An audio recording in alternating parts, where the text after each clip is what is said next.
पैसा कमाने की हट्टी या पैसा कमाने की दुकान नहीं बनना चाहिए। बड़े बड़े स्कूल खोले जा रहे हैं, उनकी फीसें इतनी ज़्यादा हैं। नमस्कार, आज भोजन माताओं ने मुख्य शिक्षा अधिकारी कार्यालय पर मांगों को लेकर गरजी और साथ ही उन्होंने शिक्षा विभाग के खिलाफ नारेबाजी की और साथ ही चेताया कि यदि उनकी मांगें पूरी नहीं होगी तो वो आगे आंदोलन करने की रणनीति बनाएगी।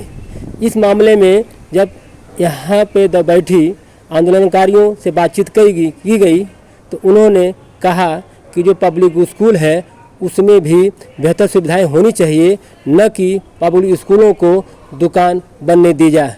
आइए हम बात करते हैं आंदोलनकारी कौर से, वो क्या कहती हैं। कर रही हैं हम लोग प्रगतिशील भोजन माता संगठन यूनियन से हैं और हम अपनी मांगों को लेकर के यहाँ पे आए हैं और पूरे उत्तराखंड स्तर पे ये जगह जगह जिला स्तर पे ये प्रदर्शन आज मतलब 2 तारीख का बंद का आह्वान है और जगह जगह ये प्रदर्शन और हड़ताल हो रही है। तो ये हमारी मांगे ये हैं कि जो शासन द्वारा जो 5,000 वेतन का जो घोषणा हुई थी उसको तुरंत से तुरंत लागू किया जाए। दूसरा, बच्चा कम होने पर भोजन माताओं को स्कूलों से निकाला ना जाए। तीसरा, जो भोजन माताओं को चतुर्थ कर्मचारी का दर्जा दिया जाए। चौथा, जो भोजन माताओं का स्कूलों में जो उत्पीड़न हो रहा है वो उत्पीड़न पे रोक लगनी चाहिए।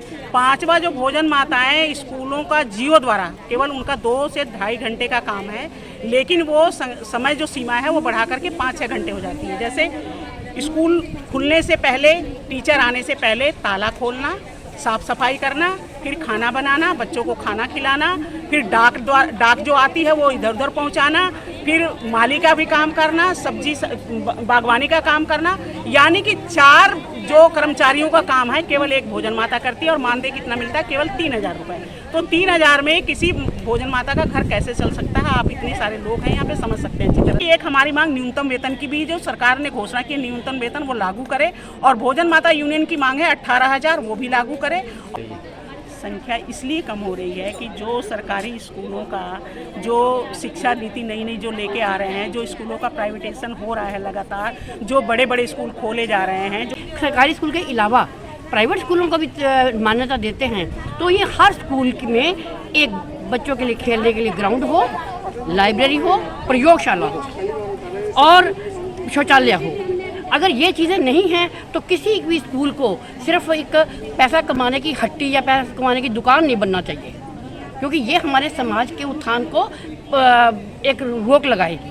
हमारे समाज विकास। आप मानती हैं कि पब्लिक स्कूलों में जो आपने अभी गिनाई कि ये सुविधाएं होनी चाहिए, ग्राउंड होनी चाहिए, शौचालय होनी चाहिए, लैब होनी चाहिए, क्या पब्लिक स्कूलों में सुविधाएं नहीं है आपके मुताबिक? बिल्कुल नहीं है। चलिए मुझे स्कूल दिखाइए, और फिर स्कूल की जो दूरी है, जहाँ गरीब तबका जब बस्तियाँ रहती हैं, उनके पास में नज़दीक में कौन सा स्कूल है जो ये सारी चीज़ें पूरी करता है? यानी पब्लिक मुझे ही आप बता दीजिए कि कौन से ऐसे स्कूल हैं कि चलिए कैंप के पास स्कूल है, जगतपुरा जो है बस्ती है वहाँ पे स्कूल है, कितनी दूरी पे ऐसा स्कूल है जिसमें ये जो 3 चीज़ें बेसिक बुनियादी ज़रूरतें हैं वो पूरी होती हैं।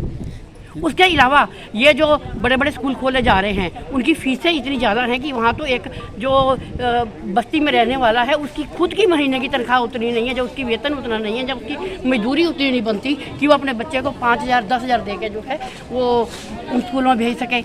आर्यन स्कूल है, इसका DPS है ना, या JSS है, कुछ भी स्कूल्स है, वो सारे स्कूल जो हैं उनकी पढ़ाई उनका जो वसूलनी है, उनकी फीस वसूलना जो है वो बहुत ऊंचा है।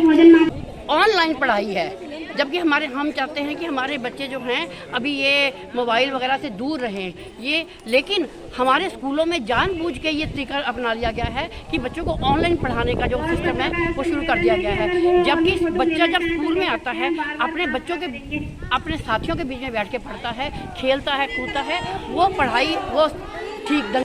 कौर ने क्या कहा आपने सुना।